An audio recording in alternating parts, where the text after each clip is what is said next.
അവൻ നമ്മുടെ ഈ ആത്മീയ ശരീരം നരകാഗ്നിയിലേക്ക് എറിഞ്ഞു കളയും ഇന്നാണ് ക്രിസ്തു വരുന്നെങ്കിൽ ഇന്നേക്ക് 1000 ആണ്ട് കഴിയുന്നത് ലോകം അവസാനിക്കും. അന്ന് പാപിയായിട്ട് അടക്കപ്പെട്ടവരെല്ലാവരും കല്ലറകളെ വിട്ട് എഴുന്നേറ്റ് വരും. എന്നിട്ട് യേശു ക്രിസ്തുവിന്റെ സിംഹാസനത്തിന്റെ മുമ്പിൽ നിൽക്കും.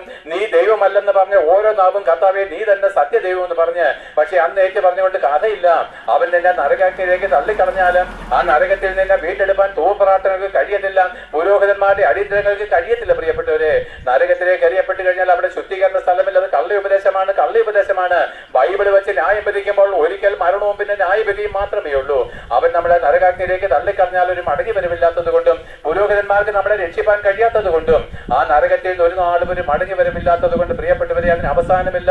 അത് എറ്റേണലാണ്, ഇൻഫിനിറ്റിയാണ്. ആ എഴുതിയിൽ നമ്മളെ രക്ഷിപ്പാൻ ആരുമില്ലാത്തത് കൊണ്ട് പ്രിയപ്പെട്ടവരെ, മാനസാന്തരപ്പെടുവാൻ ഞങ്ങൾ നിങ്ങളോട് കൽപ്പിക്കുന്നത്.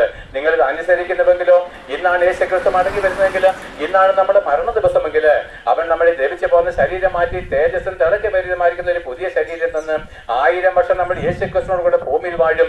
അതിനുശേഷം നമ്മൾ സ്വർഗത്തിലേക്ക് ലോകാവസാനത്തിൽ പറന്നു പോകും. ലോകാവസാന ദിവസമാണ് സ്വർഗത്തെയും നരകത്തെയും തമ്മിൽ വേർതിരിക്കുന്നത്.